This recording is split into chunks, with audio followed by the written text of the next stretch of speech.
I know you're nervous for the Rams, but you got to be a little enthusiastic after being there. Bro, that game atmosphere was ridiculous. The energy, the electricity. That place was rocking. Anyone was there, and a lot of the Super Buck fans were there too. The Bucs. Tampa Tones. We are joined by lead goon tonight, host of the Pat and Aaron Show of WDAE, Pat Donovan.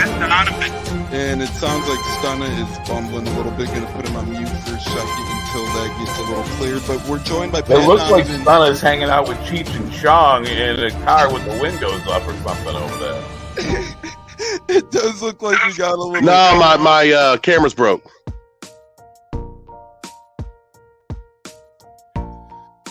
Howdy ho, howdy hey, how the hell are ya? Ho ho ho, happy holiday season, happy playoff push, happy every damn thing under the sun. Tampa Tones here on the Buccaneers, joined by the great J-Lo. We're going to bring him in here momentarily as it's a beautiful Sunday morning.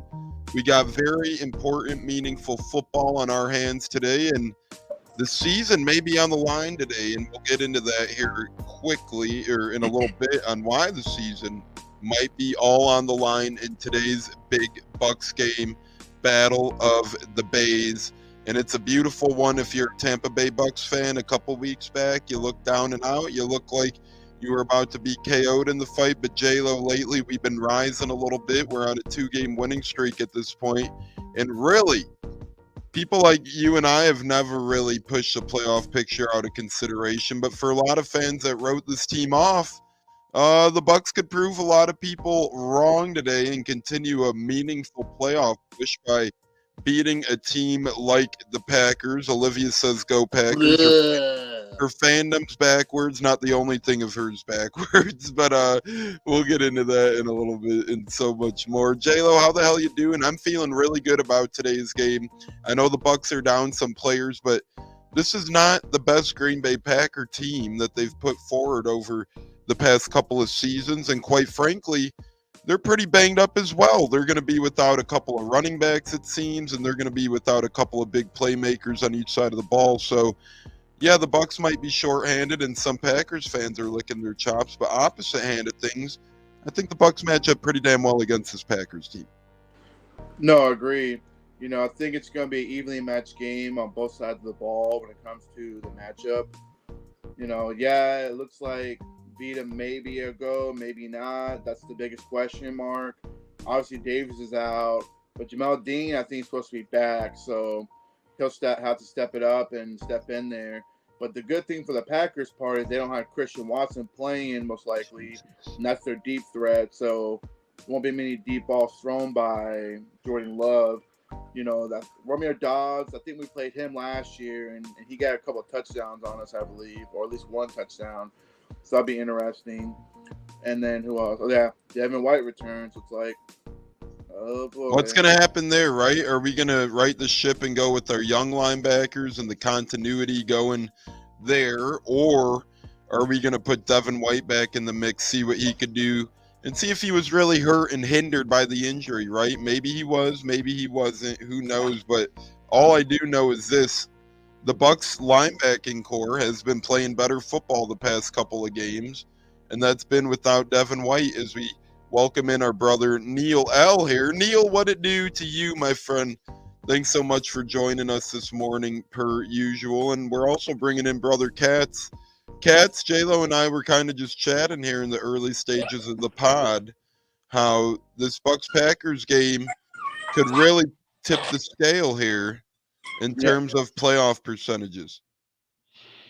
Yeah, I know if the Bucs win it, it not only keeps us in a virtual, at worst, a virtual tie with the tiebreaker in the NFC South, but I think it could also, in case it needs to come to it, it pushes Green Bay down quite a bit as well and keeps us in that wild card hunt as well, if I'm not mistaken. I haven't seen the percentages, though.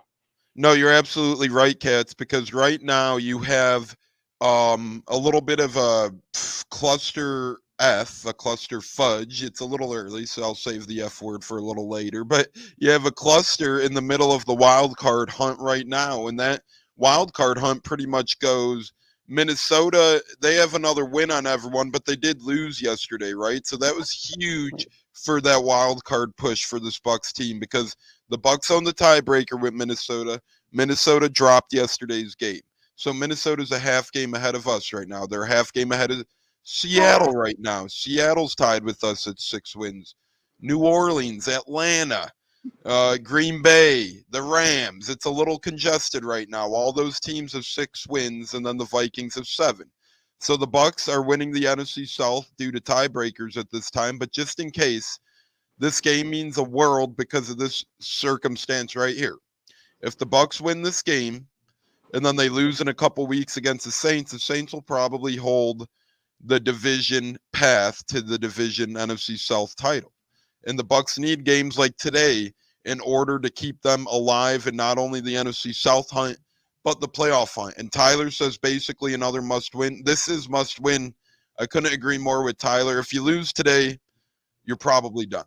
You're probably done. And that's just, it sucks to say after all that we've came from and battled through, but to me, J-Lo, I don't really see a path for this Bucs team to the playoffs if they drop today's game because that would mean the Packers and Vikings are whole games ahead of them in the wild card. And, you know, if the Packers have the tiebreaker, you're pretty much 2 games back there in the wild card hunt. So things start getting sticky and tricky over there. And at the same token, we do have the hardest remaining schedule of the 3 teams left. We still have Jacksonville next week. Then we have New Orleans, who always gives us fits. And then although Carolina's been struggling, we end the year with Carolina on the road. To me, if we win this game, our trajectory is way up. And if we lose, J-Lo, to me, we're going to drop like a rock. Yeah, this is a must-win game if we're going to have really any talk about playoffs, whether we take the division or the wild card spot. I mean, this is the golden opportunity to go in Green Bay, take advantage of their team, put the pressure on Jordan Love. I think they're very beatable. You go up there, you beat them, then next week's game wouldn't be as bad if we drop that one, because then that's a different conference loss, but you got to win the next 2. You know, to me, the conference games are more important. And plus, you want to gain up a game on both Minnesota and Green Bay. You beat Green Bay, then next week's loss, if we did, I mean, personally, I want to win out, but at least, you know, if you win this week's game and a conference game for a team that's vying for a playoff spot, it just depends who wants it more. Do we really want it or they want it? And I think this team does want it. They're not quitting on Bulls, obviously.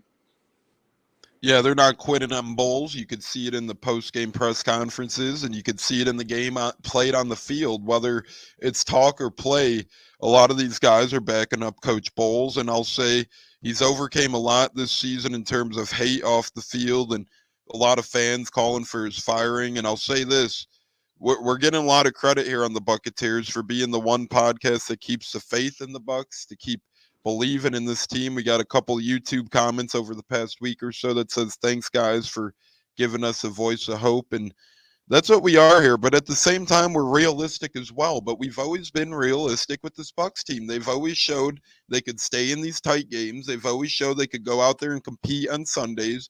And the NFC South or the NFC in general never gave us a reason to believe why this Bucs team couldn't be competing comes December. And I don't want to hear 6 and 7, yada, yada, yada. Why would you even want to win at that point?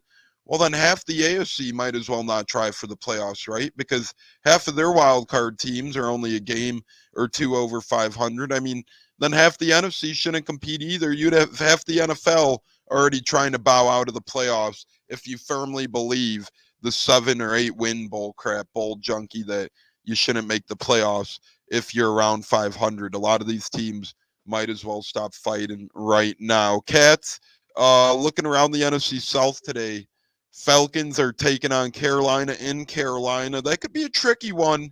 Carolina hasn't been playing great all season, but they are going to fight with their interim coach and continue to do just that.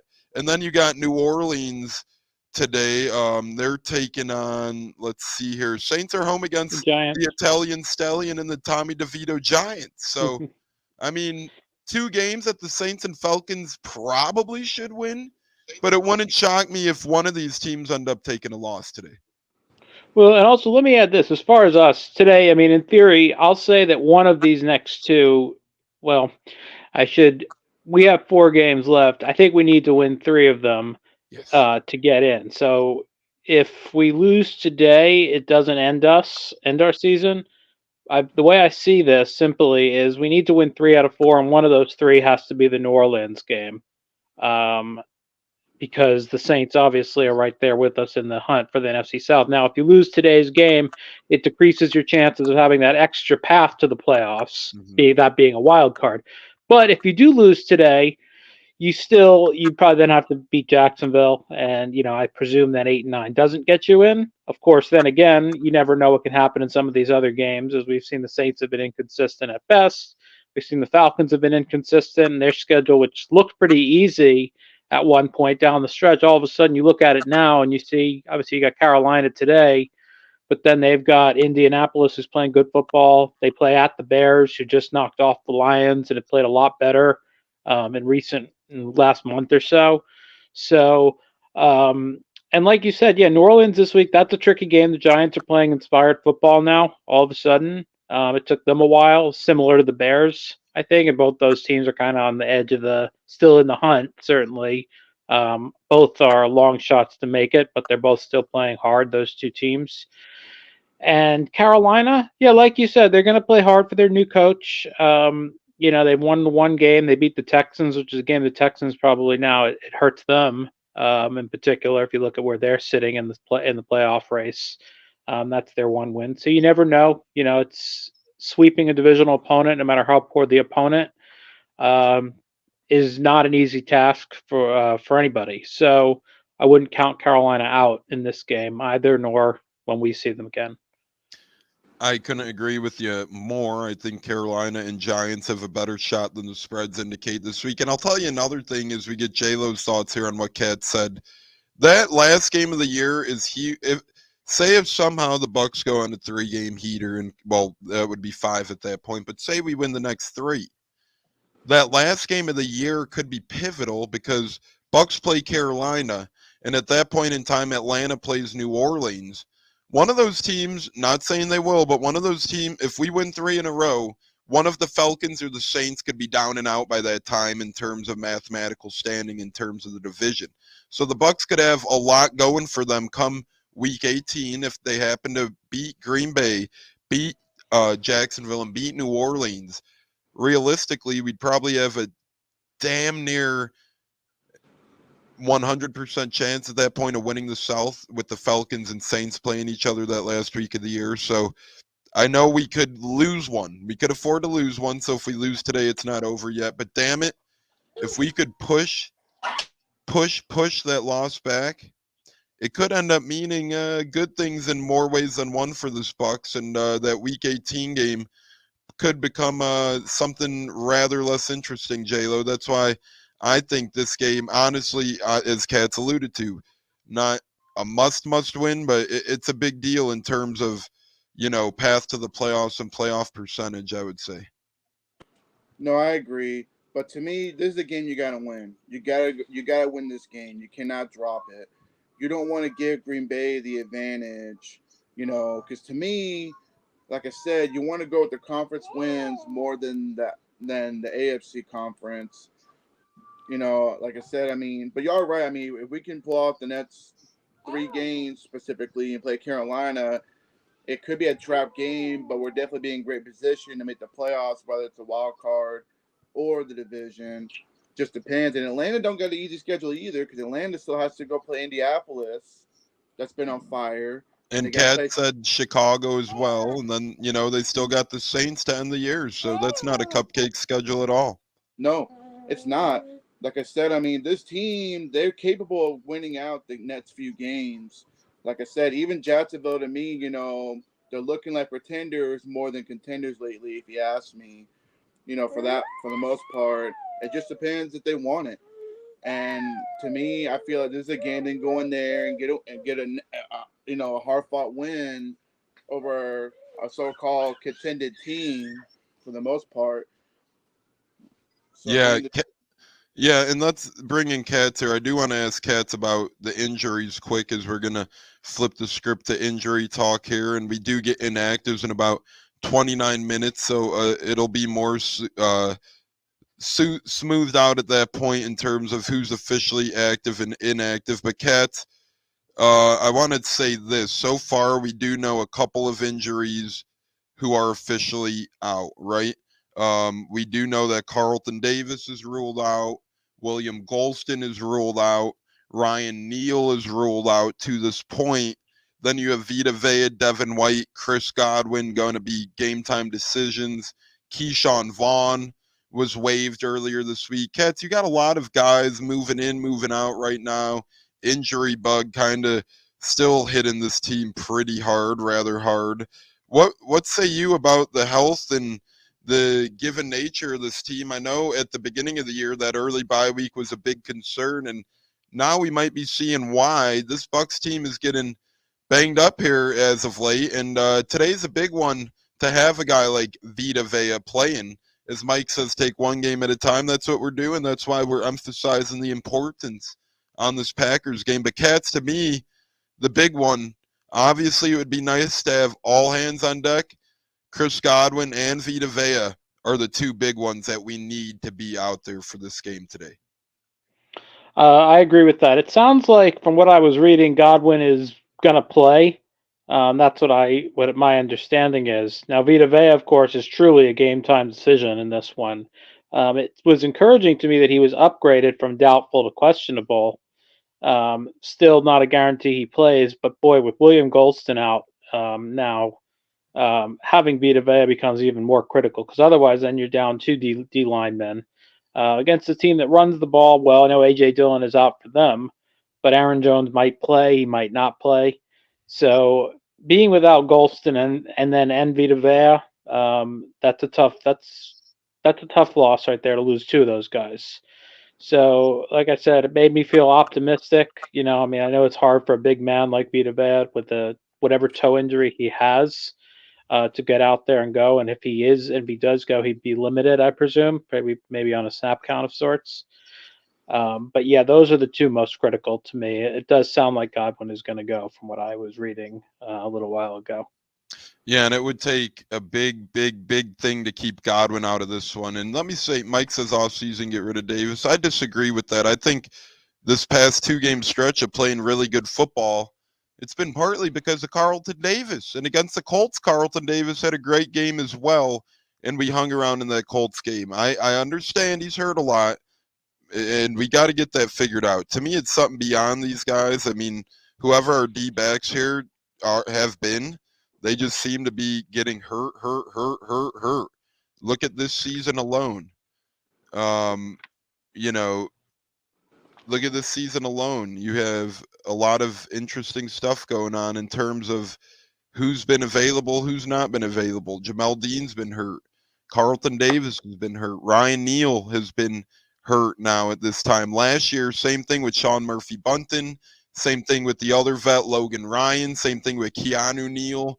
I don't know if it's a Bucs problem and we're bringing in these fragile bodies, but I kind of find it hard to believe that we would have all of those defensive backs banged up the past couple of seasons. And I'm not blaming anyone inside the facility, but to me, J-Lo, it's been a never-ending thing with Bucs D-backs staying healthy, getting banged up. It's a revolving door. I don't know if it's the players we select and sign or if it's our in-house staff, but something's got to change. And I don't think we should get rid of Carlton Davis, given the past. When he's healthy and he plays his game, he's incredible. Obviously banged up a lot, but when he is on the field, he's a pretty damn good corner.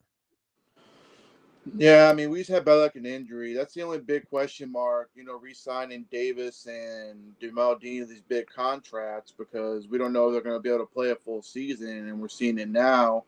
But hats off to Topples and the staff, developing Zion McCollum, who's playing pretty good football in their place. I mean, he has his ups and downs, which is going to happen with a young corner like him.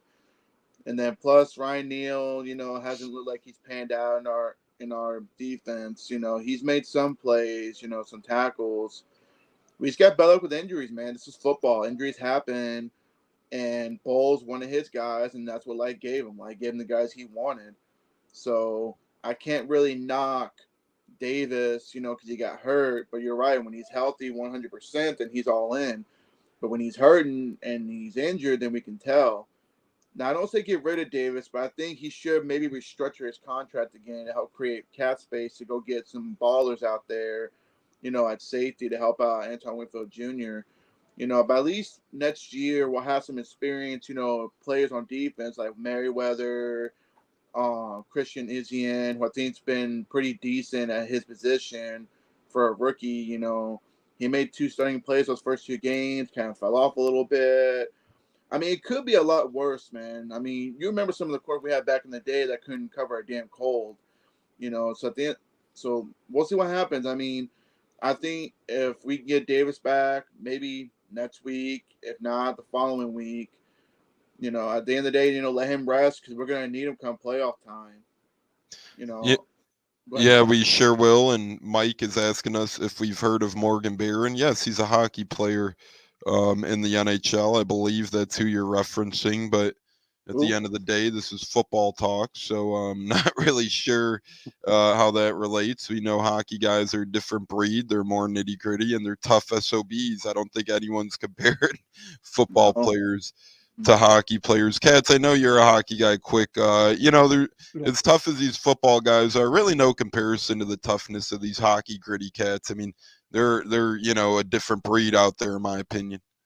Yeah, there's no you can't compare the sports. There's hockey and then there's all the other ones. At least as far as American sports go. It is just the things that hockey players play through that we never even find out about. And yeah, I mean, it's just the way the games go. It's not, I don't even know if it's a matter of, if the player feels in the NFL, I can't, I'm not feeling good, I can't go, or if it's just how the training staffs handle injuries in other sports versus how they do in hockey. But yeah, you can't it's certainly not an apples to apples comparison. As the Godfather checks in, good morning, men. It's his birthday weekend. Happy birthday, Godfather. Thanks for coming in on your birthday weekend. We appreciate you checking in here as always. One of the big ones always listening. We appreciate you. And we have a couple score predictions from the world of X. Pop says 30-24 Bucs. Joey says 21-20 Bucs. So 2 close Bucs wins there. We'll get into our score predictions here in a little bit as we have the world of the NFL to wiggle into as well. A lot of good matchups on hand today. A lot of interesting stuff to keep on our minds for today's game as we're going to get into the big games that mean something today and more so for this Bucs team. We already kind of painted the brush with the Panthers game against the Falcons, and we kind of talked about the Giants-Saints game as well. So we're going to talk about the handful of other meaningful games here quickly that could mean something to this Bucs team. As we did say, if they win today, there's certainly 2 paths to the wild card, or 2 paths to the playoffs, which consist of the wild card as well. We're going to be keeping an eye on Commanders at Rams today as well, hoping the Commanders could upset the Rams. J-Lo, do you give the Commanders any chance in hell of upsetting the Rams today, 4:05 Eastern in Los Angeles? Oh, yeah, beyond shadow of a doubt. I mean, Sam Howell, he's definitely looking like a actually decent quarterback. Maybe not be a Super Bowl contender, but at least be a dog like Baker Mayfield to go in there and give him his best efforts. Fortunately for the Commanders, they had some tough losses this year, but I feel like when they get the right coach in there, not to pick on Ron Rivera, I mean, it's hard to tell, but I definitely could see them go in there and upset the Rams easily. Absolutely. And then, Cats, Monday Night Football, you got Eagles at Seattle. Bucs need Seattle to take a loss in this one, although Jalen Hurts looking like he might not be able to go. He has a bad sickness. He was downgraded to questionable for tomorrow's night game as he woke up even more sick. And word in the NFL right now is Jalen Hurts is traveling separate from the team. That's how bad his sickness is. He's not trying to get anyone else in that locker room or organization sick. So that could be bad news for not only the Eagles, but teams like the Bucs who need the Eagles to knock off Seattle. What say you about that one tomorrow night, Kat? Seahawks taking on the Eagles in Seattle. Well, Seattle's not playing well right now. They gave the four. Well, they pushed the 49ers a little bit in this more recent meeting. The first one they were completely blown out, and this last one was pretty close up until the fourth quarter.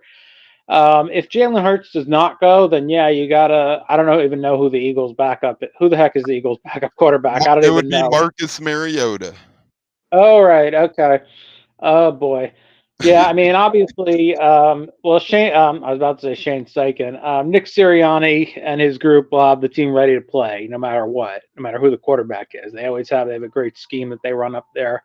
But also, Seattle at this point, they've had, Drew Lock and has played a bit. It seems, Smith has been banged up. This is the first time, I believe, under Pete Carroll, they've lost 4 in a row.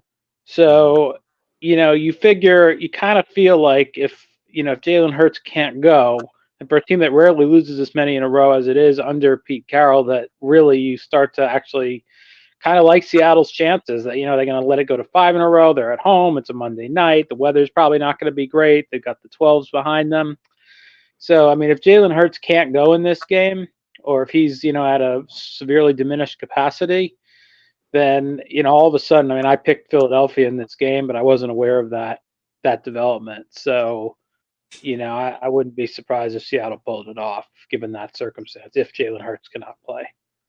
Yeah, I agree more. Like you said, Kat, sometimes it's to the point where it's like, all right, like so much has gone wrong for them that something has to go right eventually, right? That's why I keep throwing money on the Pistons because they haven't won a game since October. And no, I only threw it once on them because think about it, they haven't won since October. They're due to win eventually, right? Although that hasn't came yet. But I agree with Seattle tomorrow under Pete Carroll, especially. They haven't gone on quite an egregious losing streak yet, and they're trying to avoid that tomorrow. At one point, Seattle was pretty much a lock-in for that 6th seed, it was looking like, right behind a Dallas or Philly, and now they're going to be fighting with the rest of us. So that's kind of a look at the teams the Bucs are battling for the NFC South or the wild card with. And now, while we're talking about other teams here quick, we're going to go into the rest of the games this week 15 slate, and we're going to give you guys our thoughts on him here. It's going to be a quickie. It's going to be a couple minutes, but we're going to do a roundtable prediction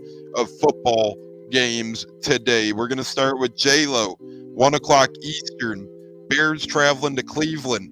Bears taking on the Browns. Bears are 2.5-point underdogs, J-Lo. Who do you got in that one? I got the Bears on the road, man. I think they're playing inspiring football. Ever since they got swept from the Commanders, they've been getting more pressure on the quarterback. So I like the Bears on the road.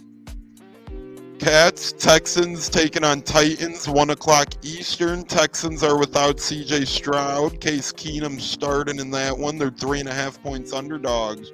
Titans coming off a short week, but a week in which they upset the Miami Dolphins. Yeah, if C.J. Stroud were playing, I'd like the Texans in this game, but it was brought to my attention recently, a few days ago, that he's not. So this will probably suck for my work pool, but I do like the Titans now in this game. Yeah, I mean, one of those things, that's the problem with those pools, right? You submit your picks, and then all this stuff happens, and next thing you know, a team you put 8 or 9 on, the Texans, you might put 1 or 2 on the Titans, and, it's the course of that. 1 o'clock Eastern, Chiefs traveling to New England. The Chiefs are -9. Give me the Patriots getting the 9 points at home in this one against the Chiefs. I don't think they win the game, but I think they surely cover that 9-point spread. Belichick isn't trying to prove to New England, but he's trying to prove to people around the NFL they're not giving up. And this Patriots team, people are only talking negatively about them because of how bad their offense has been. But look at this Patriots defense. It's been incredible. Perhaps one of the best defenses, if not the best defense in the league. Look at these past 4 or 5 games for them. Last week they beat Pittsburgh. 2 weeks ago they lost 6-0 against the Chargers. 6-0. They let up 6 points against the Justin Herbert-led offense.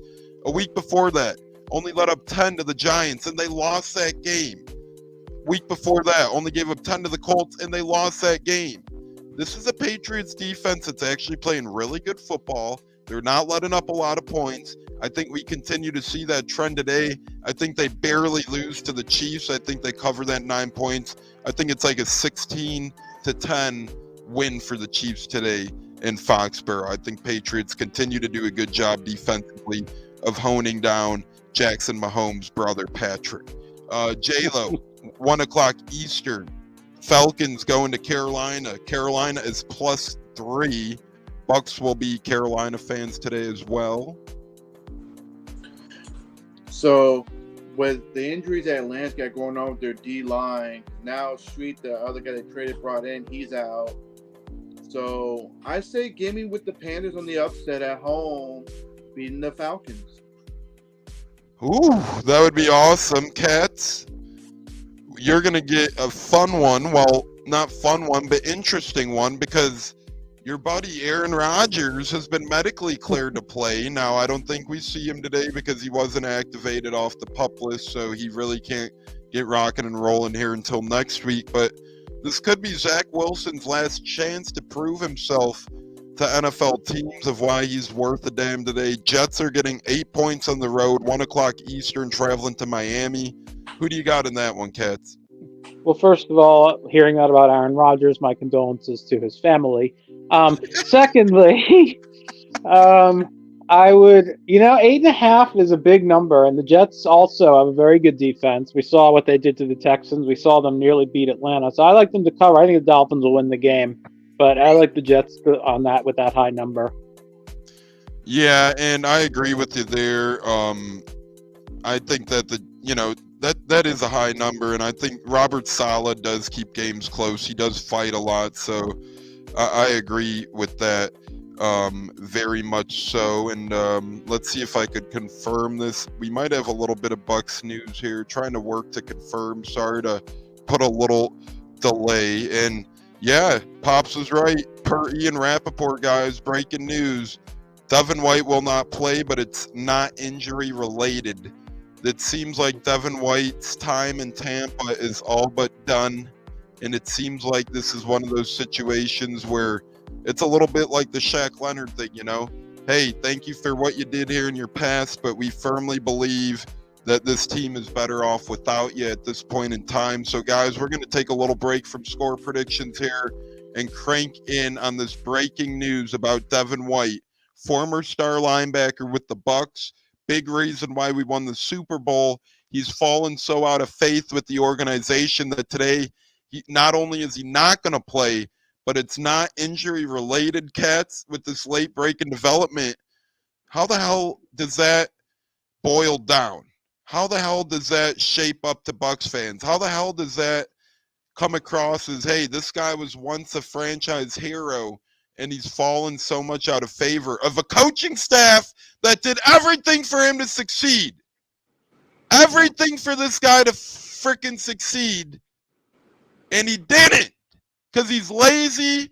He didn't want it. He was stuck in La La Land. And this ass clown with so much fucking talent, he should be a top 5 linebacker in the NFL. And there's no excuse why he's not. And Todd Bowles and Casey Rogers and Larry Foote, shame on you guys. Shame on you three for letting Devin White get to this point. It should have never gotten to this point. Should have never gotten to this point. He should be a perennial Pro Bowl linebacker, but you guys let him buy into himself too much. You guys let him smell himself too much. And now we got a bunch of dead weight on the damn roster. And it's really embarrassing. And it's really a shame of what it's come to. And this reminds me of the old Bucs. We can't do these easy things right. And Todd Bowles, all he had to do earlier this year, last year, was be a damn man. Look at Luke Godecki. We benched him last year, and look at how good he's doing this year. So I don't want to hear about, we couldn't bench Devin White. Bullshit. You could have done a lot of things to try and fix Devin White. You got him to the point where he's unplayable. Unplayable. Devin White, a star linebacker at one point in time, a Super Bowl champion, a guy that this Bucs team viewed as a hero of sorts. Now he's in shambles. I blame Todd Bowles. I blame Casey Rogers. I blame, obviously, Larry Foote. Of course, I blame Devin White the most, but Cats, that's bad coaching that it's boiled down to this. He's not even active, and it's not injury related. Shame on Devin White, but at the same time, shame on this coaching staff. Well, yeah, they should have done this earlier. Now, there's no guarantee that would have worked either. If you benched him a while ago, he might have been benched, and who knows? KJ Britt might have played so well that he wouldn't have gotten back on the field, or they might have gotten him back on the field and he would have continued to play poorly, and this would have happened anyway. I wish they would have tried something different at some point, because they never really held him accountable for how he played. It seemed like he was, no matter what, he was out there.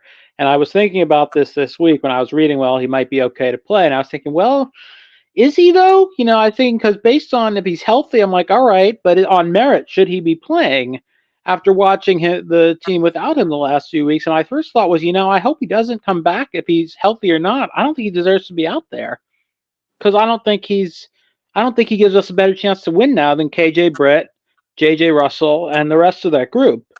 So I give them credit, albeit it's late, for at least, keeping him for benching him now, and this will be it. I don't expect him to play again at any point with the Bucs now. I think this is pretty much it. I mean, you're not going to deactivate him like they did Keyshawn back in the day, but you just let him play it. I don't think you'll release him either at this point. But yeah, it's too bad. It is too bad because of where he was at one point in his career, and he never really reached that level again. Not consistently, anyway. It's just, I agree with you, Cats, and at least, better late than never. You did say that. I'll give you that. Better late than never. But at the end of the day, how can it boil down to this? J-Lo, how do you think it got this bad? How do you think it came down to this? I mean, we could have this could be Devin, like Kat said. I don't think we're ever going to see him again. It's, I'm a Bulls fan in the world of basketball. Kind of reminds me of Zach LaVine. He was causing a lot of problems, and the Bulls have benched him for injury, and this Bulls team has been doing a lot better without LaVine. And the only difference is it seems like Devin White was a good teammate and the guys did like him, but now it seems like maybe there's a riff in that, perhaps, and potentially the Bucs just don't want Devin White around, and kind of sad. But we did see a couple linebackers starting against Indianapolis, and then the past couple of weeks as well between Servachier Dennis, J.J. Russell, and K.J. Britt. These are three young linebackers, hungry young linebackers, who has really played good football of late, and that's probably definitely part of the reason why Devin White is down and out now. And as Kat said, we see the comment on the screen, Minshew juke. Yeah, Kat's pretty much said to our podcast group chat right there. That's, Devin White's downfall of his career, getting juked by Minshew, and that could be the case. Fuck White, he's a joke. He made one play in his life. Britt has shown more heart than 45. J-Lo, it's getting ugly for 45 in the Bucs. I mean, it's been ugly for a long time. The one thing I will say is the coaching staff, applaud. I'm glad you're waking up now, even though it's a little late in the season, but you're waking up now and realizing he does not belong on the field. And if he's injured, get the fuck off the field. At the end of the day, he just wasn't the guy we all hoped he would be. He's not a great leader. He wants to cry and bitch and complain about the contract dispute. He's trying to get a big payday because he know he wasn't playing well last year either. At the end, he can show a lot of heart. He's exactly right. Brett showed more heart out there, and J.J. Russell, than Devin White. When a legend like Warren Sapp says, I want to rip the C off his chest, Warren might be a lot of things, but more breaking news. This is not good for the Bucs, as we got more bad news here piling in. Not to cut you off, J-Lo, but the Buccaneers are likely to be without rookie cornerback Josh Hayes, as he is facing an injury now and was a late add to this injury report. So whatever the hell's going on with the Bucs, we got injuries, illnesses. Man, we might have to sign me and you to drive to Lambeau quick and suit up for this defense, J-Lo. We're getting that thin. I mean, this is going to be ridiculously thin defense today. Man, I mean, we already seen Golston out, Davis out, now Devin White's out, Ryan Neal's out, Josh Hayes is likely out, Jamel Dean might be out, Vita Vea might be out. That's 6 out of 11 starters to begin the year might be out today, as well as 1 or 2 depth guys. This is Isn't Dean confirmed to be in? Isn't Dean confirmed that he's playing? He's practiced the last two practices practicing, so I think he's most likely to play from what I've been noticing. He should play, but Bowles technically listed him as a game time decision, but he should play. Okay. No, agreed. But I think he should play. Wazama Column at the other side, of course. Even though we're without. Hey, baby. You know who's out? This is Bucs related, but Chris Olave is out for the Saints today. Oh no! I mean, there's a lot of injuries going on right now. This is football. People get injured. It happens to the worst of worst. I mean, thank God Baker's been staying pretty consistent, even though he injured his ankle and all that. But as far as the DBs, I expect Dean to be out there, help contribute. They did elevate, I think, LeCounte or the safety we brought Richard LeCounte the third. LeCounte the third, and then they elevated Pitts as well, I believe. So we're not too bad at corner. Pitts has had some game experience, and so is the other one, LeCounte the third. So I'm not too worried about that. My biggest question now is Vita Vea. That's what I need. That's what we need to find out. If he's going to play, and obviously he's going to be limited, he won't be on the field the whole time because they did sign Sanat to the roster. Yep, the Adrian Sanat was an elevation, as was last week Pat O'Connor. We signed him, so J-Lo, between adding O'Connor and Sanat, this Bucs D line is more banged up than ever. But here's another thing to think about that you might want to put in the D line on the is on Joe Trashianka. Maybe both might create some some trickery right there and put Joe Trashianka, who's pretty big and physical, he might help with the run game because he has been good shutting down the run. And then you see more Watts. Give me more Watts on third down, please. I want to see that cat in there because he's been playing some pretty damn good football, getting out to the quarterback and pressuring him. I think Bowles needs to wake up and put him in more on third down with Yaya Diaby, in the words of Scott Reynolds. Yeah. KJ Britt gets another start though, and that'll be interesting, and we're going to talk about that here very much so. Inactives come out in a minute, but let us finish our NFL picks quick as we were almost through him, damn it. And then breaking news we had to bring you to. But J-Lo, Commandos at Rams, 4:05 Eastern. Commanders getting 6.5 points. Who you got in that one? Well, we already went through that one earlier, and I picked the Commanders to go on the road and upset the Rams. Let's do it. 4:05 Eastern. 49ers minus 12 at Arizona. I think 49ers win, but I think Arizona covers. 12 points is a lot. And they had a bye week to prepare for this one, right? I don't think Arizona wins by any means, but I think they cover the 12-point spread. Cats, 4:25 Eastern. Cowboys at Bills. Bills are actually 2-point favorites in that one. That's interesting. I like Dallas in this game, honestly. I think that the Bills have played well, but I think Dallas is playing at a higher level, so I'll take the Cowboys on the road. This might be the year for the Cowboys. They look really good, and Mike McCarthy and Dak Prescott are gelling. J-Lo, Ravens, Sunday Night Football taking on the Jaguars. That's 8:20 Eastern. Hopefully Jaguars play a tough, banged-up game because we face them next week. Who do you got there? I like the Ravens. Ravens, I think, are the better team, honestly. I think Jacksonville are pretenders, and they don't have Christian Kirk in with their duo they got going on. And really, he's a hit or miss. He'll show up some games, sometimes he doesn't. So give me the Ravens. And I'll put it, tomorrow night, 8:15 Eastern, Eagles at Seahawks. I'll put it as simple as this. Jalen Hurts plays, Eagles win. Jalen Hurts doesn't play, Seattle wins to me. Mariota ain't it. Oh, more breaking news, not Bucs related, but man, since we're talking NFL, we have another big-time injury today. J-Lo keeps saying everyone's banged up. Tyreek Hill is out today. Hill is out today for the Dolphins, so we're seeing a lot of big names out. And Buccaneers inactives today include Carlton Davis, Will Golston, Ryan Neal. So we knew about those. Devin White, obviously. Josh Hayes is officially inactive with his sickness. Brandon Walton and John Wolford. So Vita Vea and Jamel Dean and Chris Godwin are all active today for the Bucs. Cats, what's your reactions to that? I think that's pretty good news. That's great news to have Vita Vea in because that was a couple days ago. It looked like he had at best a 25% chance. So to go from that to playing today, obviously, got to give the training staff a lot of credit. The work they put in to get him ready to play this game, whatever capacity he's had, having him in there is a big upgrade on whatever else we can. No disrespect to anybody else. So that's great that Vita Vea is playing in this game because a few days ago I already pretty much had him earmarked as being out. Yeah, J-Lo, quick thoughts. Cats covered Vita Vea. Give us your thoughts on Godwin and Jamel Dean officially being active and suiting up for this Bucs team. No, it's huge. I mean, Dean, we'll see how he plays, but with his experience playing, in all these games, he's getting paid pretty good money.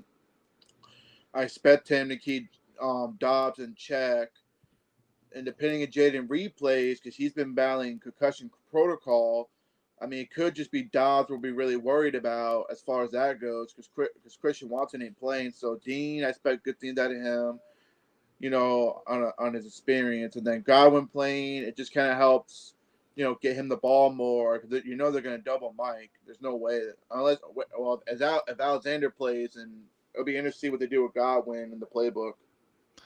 It will be very interesting, and we need to keep him involved more. Look at how big he was last week on that comeback, right? He had that huge catch on that last drive of the game to really help bolster the comeback for the Buccaneers. Fellas, we have a couple of segments left. Our Bucs bet, score predictions, player of the games, and whatnot here on the Buccaneers as you guys are listening on Facebook or YouTube or any other outlet. Oh, right now. Breaking news on this on the Packers side. So Jair Alexander will not play today. So that's going to be huge on Mike Evans' part. That the corner is out there, top corner, who is a dog when healthy. And A.J. Dillon's out as well. So Aaron Jones is playing, but I don't expect him to get many carries because he's been battling injuries all year.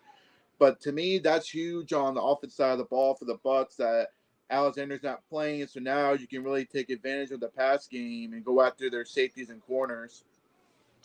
Yeah, that's huge there is, it's always a good, it's always a good day when you have a shorthanded staff on the other side of things. And it seems like the Packers are going to be dealing with injuries, banged up as well. Cats, quick thoughts there. Real quick, A.J. Dillon. Kevin King still there? Is Kevin King still with the Packers? No. Darn. Damn. He is not. We can't rely on that security blanket to get burnt by Scotty Miller anymore. Damn. He was such a great player in that game too. What a great performance he put forth. MVP, I'm sorry, I had to ask. Yeah, he's MVP, man. MVP. What say incredible. you, Cats? On A.J. Dillon and Jair Alexander missing. What say you, Cats? I didn't even know Jair Alexander was injured. He's a fantastic corner. Okay. He although he has a very big mouth, but Carlton Davis has a big mouth too. So corners usually have big mouths. All right. So both teams are down their number one corner then.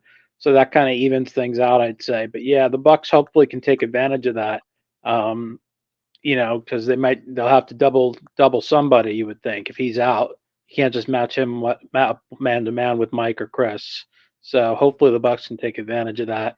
A key point in that will be protecting Baker Mayfield, keeping him upright so he has time to actually find Mike or Chris. But that's an important injury, certainly. Yeah, and there's just so much news to take in right now between the Devin White thing, probably playing his last snap as a Buck, Josh Hayes getting sick at the last minute to miss the game. I mean, a lot of stuff going on here in the Battle of the Bays, as it's really such a big game today for both of these Bay teams, Green Bay, Tampa Bay. Everybody is playing for such an important thing today, and we'll see what happens, as Devin White probably has played his last game for the Tampa Bay Buccaneers. And speaking of, we do have holiday shirts here, and they are looking snazzy as we're in the middle of our 12 days of Bucksmas. So be on the lookout. Go on X and hop on Buccaneers, Buccateers. We've done 4 of the 8 giveaways so far, 8 more to go, including one today. All throughout the holiday season, we've given away incredible things. autographs, memorabilia, football cards, flags, koozies, and so much more.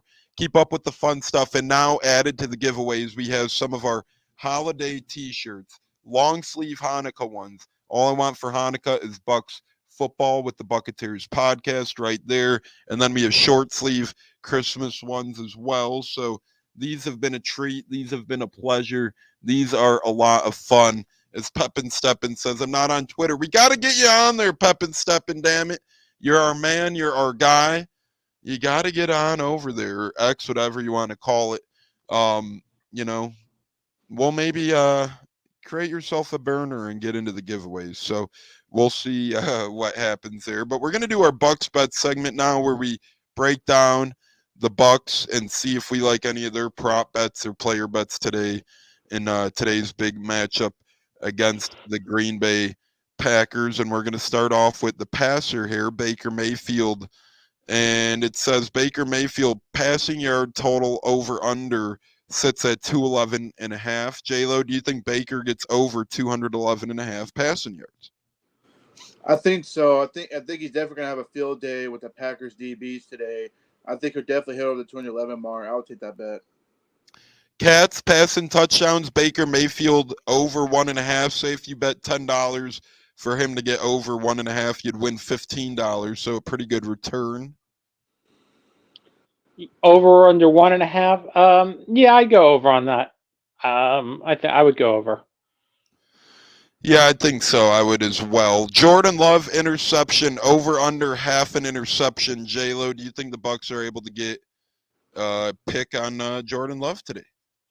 He's been very safe with the ball, so I say no on that one. I would bet under. Cats, Baker Mayfield combined rushing and passing yards over under 225.5. Do you think Baker gets more or less than a combined 225.5 passing and rushing yards? Yeah, I think combined, yeah. I think he always is good for taking off once or twice in a game as well. So I think he'll be able to go over that number. J-Lo, Mike Evans receiving yards, 67.5. Do you think Mike Evans could get over 67.5? Easily over. Yes, he will. With that beat up secondary, I think he will. Cats, Chris Godwin down to 44.5. Do you think Godwin musters out 45 plus receiving yards? Yeah, 45 or more. I think so. Yes. J-Lo, Cade Otton, 23.5 receiving yards. Do you think the tight end, Mr. Clutch, gets over that number? I think he does. I put over on that one. Cats, Trey Palmer, 22.5 receiving yards. He had a case of the drops of late, but do you think Trey Palmer is able to get to that 23-yard mark?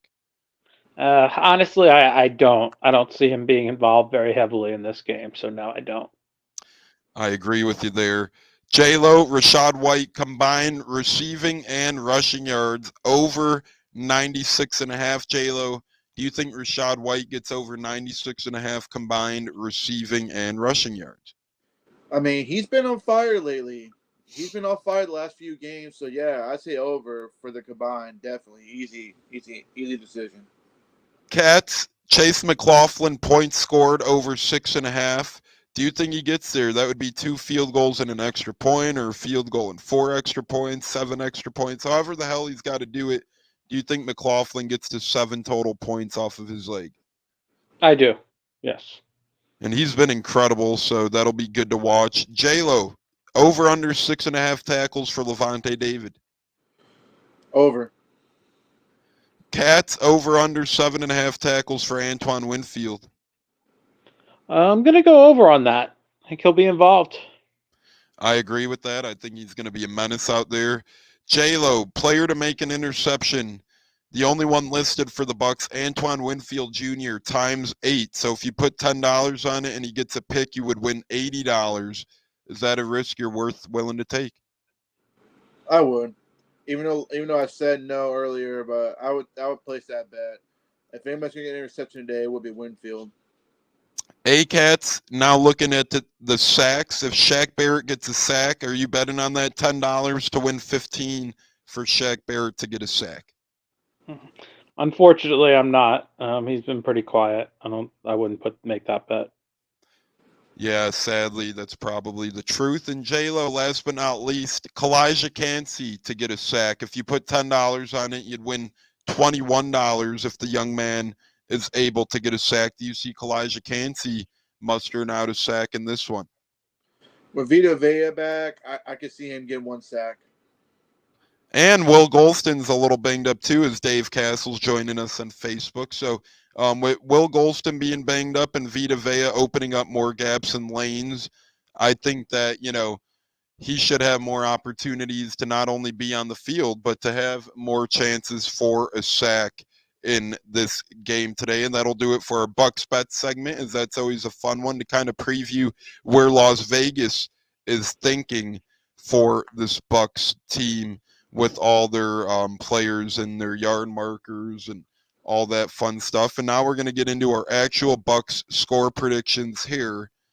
It's kind of an interesting stat here. I've seen Ben Yarrington on Twitter tweet it. As the Bucs head to Green Bay today, Tampa Bay is 4-1 in open air games with temperatures below 50 degrees since the start of 2020. The club's 800 win percentage is in such game is tied for the best mark in the NFL over that span. So, J-Lo, since the year of 2020, the Bucs have actually been an incredible cold weather team. Do you think that sticks today? I say it does. Even though it was mostly Brady as quarterback, but I definitely feel that this should be a game where it shouldn't hurt the Bucs at all in cold weather. And what's your score prediction in the cold, and who's your player of the game? Here we go. So obviously I'm picking the Bucs to win, and I say they win 28-23 over the Packers. Who's your player of the game? Who you got making the difference? Player of the game, I say Rachaad White. He's been on fire between catching, running the ball. I think he'll be the MVP of the game. Cats, what say you, brothers? Score of the game, and who do you think is the difference maker for why we get there? Yeah, most of this week I didn't like the Bucs, but I'm going to change my pick here. I like the Bucs now based on who is and is not in the game. I'm going to go 24-20, and I'm going to go with Mike Evans as my MVP. Never a bad one. He had a hell of a day there last time he was in Lambeau in that NFC title game where he caught a touchdown. Godfather chimes in. He's going 24-21, Tampa Bay over Green Bay, and really that's a great choice. Pirates always over Cheese in the Battle of the Bays. I'm going with 27-23 Bucs, and I'm going with the player of the game to be Chase McLaughlin, kicking some good, important field goals in the cold, chilly weather at Lambeau. I got him making 2 field goals and 3 extra points, which would give him the over in terms of his total points. I think Chase McLaughlin plays a big difference in today's game, and I think he delivers some very important points off of his leg. Speaking of leg, we got a lot of chilly legs running around in Lambeau as Bucs aren't used to the cold. But J-Lo, what's your one big thing or walk off here before we get to our final words as we get into the Battle of the Bays? This ever so important Sunday for both of these Bay teams if they want their playoff aspirations to stay up and at them. I mean, like I said, it's going to be a fun game to watch for people. Battle of the Bays, I think it's an evenly matched game. But I do like the Bucs to go in there and win the cold tundra and win 3 games in a row, which we haven't done yet this year. And this is our time, people. Time to believe. I think Bowles is waking up. I think he's finally realizing the players that deserve to be out there after benching. Actually, not just benching, but enacting Devin White because the team is fed up and tired. I think he's one of the players that Baker Mayfield was mentioning a couple of weeks ago in the locker room about who's really here and who's not. And obviously, Devin White wasn't here. It shows it, and I applaud Todd Bowles and the coaching staff for making the best decision for this team, and he ain't it. Better late than never, and I did rip on Bowles and Co. earlier in the show for taking so long to do it, and I still stand by that. I think they took too long, but maybe I will give them the benefit of the doubt. Maybe they figured, hey, let's see what J.J. Russell could do. Let's see what K.J. Britt could do. Let's see what Servachier Dennis could do before we completely pull the plug on White. Let's see what these young guys, K.J. Britt, let's see what these young guys could do and put forth. And they've all, to me, it's all been a success. I think J.J. Russell has showed great signs. I think K.J. Britt has certainly showed he could play. And I think Servace Dennis has gotten some much-needed in-game reps as well. So maybe that's the thinking behind it. But, Cats, what's your one big thing in walk-off heading into today's game? We're just an hour and 14 minutes away from kickoff in this crucial playoff matchup of Tampa versus Green Bay. Yeah, my big thing, obviously, I think you still got to control. I know A.J. Dillon's not playing in this game with Vita Vea, and you got to control that line of scrimmage because Green Bay has run the ball well in the times I've seen them play this season. I haven't watched a lot of them, but I've seen that they do a good job running the football. So the Bucs need to, make sure that remains their strength. That doesn't obviously guarantee anything, but if you can do that, I think it certainly increases your chances of winning the game. And once again, got to win the turnover battle. Bucs always really need, especially need to do that. Take care of the football, and if you can do that, I think you had a great chance of coming out of here with the W. Yeah, I agree with that. We're gearing up for game day, gearing up for kickoff, and someone on Facebook just asked, is Devin White playing today? If you have missed the news, Devin White is out today. Coach's decision, not health-related. Thanks to Pops and help us get in the attention of that, as Ian Rappaport broke that news almost 40 minutes ago. And Rick Stroud adds on to it and says, I'm told it was Coach Todd Bowles' decision to make Devin White inactive today. So wasn't Jason Light, wasn't Casey Rogers, wasn't Larry Foote, but Todd Bowles finally decided to put his foot down. And that's my one big thing in walk-off is, as you see Todd Bowles kind of try and save his job here with his job on the line, career on the line. He's going to try and do these types of things to save his season. He's going to try and do these things, but I guess you could have tried and trade Devin White at the trade deadline. That's the only gripe I have, is you could have tried to muster a 6th or 7th round pick out of that, because now if you're benching Devin White, he might not even get enough money this offseason for the Bucs to garner a comp pick in the draft, but that's few and far in between. Let's worry about who's there today, who's not. And us having Chris Godwin is a huge boost offensively, and that's my one big thing. Chris Godwin being in this game is huge because, as J-Lo alluded to, Jair Alexander's out, which means they may have to double-team Evans more with their top corner out, and that should open up paths for Chris Godwin to help win this game. J-Lo, final word, buddy, as we're wrapping up for this big battle of the Bays here, this playoff. It feels like a playoff game, I'm telling you. And, Lambeau Field is going to have that playoff type feel as well. I'm feeling a little, what's the word? I'm feeling a little, it kind of reminds me of the NFC Championship game. Win or go home type game. That's the vibes I'm feeling right now. Bucs are on a very 2-game win streak, and hey, Bowles is waking up. I think he's waking up and playing the right players, and can't wait for the game about in a little under an hour. So go Bucs. Cats, what say you, brother? Final word on this one. How you feeling for it, and any last thoughts? Yeah, I'm excited for this game, and I wanted to mention that I've despised the Packers ever since I was a little kid. I was growing up a Bucs fan my whole life, so I'd love to fucking shove it up their ass. Go Bucs. That's partly why I wore the creamsicle today, because we go way back with these chumps. We were former division rivals, and this kind of feels like a heated rival. That's why in years past we did wear our creamsicles against the Packers, because the Bucs always try and wear their creamsicles against opponents from back in the day. That's why we've seen it against the Lions this year, Packers in years past, and expect that trend to continue. My final word is this: 12 Days of Bucsmas continues today. More giveaways. Keep up with us on X at BUCCATEERS Buccaneers. And my final word is also this: Bucs, do what you can to win this game by any means necessary. We'll feel a hell of a lot better about this team if we're 7-7 heading home next week than if we're 6-8, right? That's a huge difference. Then you got 2 games to get back to 500.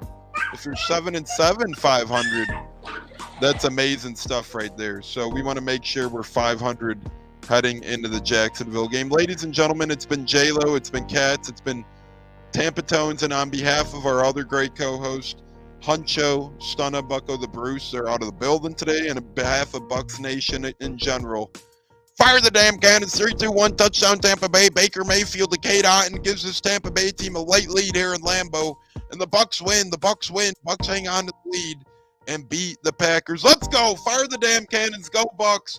Let's go. Bucks, baby. Let's go. I'm amped. We got Godwin. Amped. We got Vea. Amped. We got Dean. Don't make a scene. It's Jamel Dean. Thanks, everybody. Enjoy your Sundays. Enjoy this beautiful day of football. Go Bucs. This one means more than the world to Tampa Bay. Let's do it, fellas. Go Bucs. See you, Cat. See you, J-Lo. Fire the cannons. Go, baby. Fire the damn cannons, gents.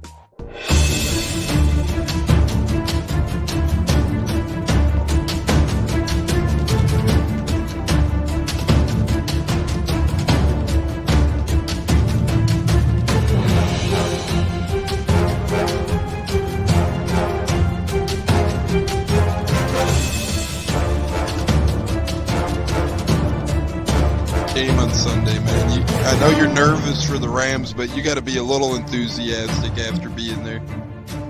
Bro, that game atmosphere was ridiculous. The energy, the electricity. I played with Rock and anyone was there, and a lot of the Super Buck fans were there too. The Bug. Tampa Tones. We are joined by Lead Goon tonight, host of the Pat and Aaron Show of WDAE, Pat Donovan.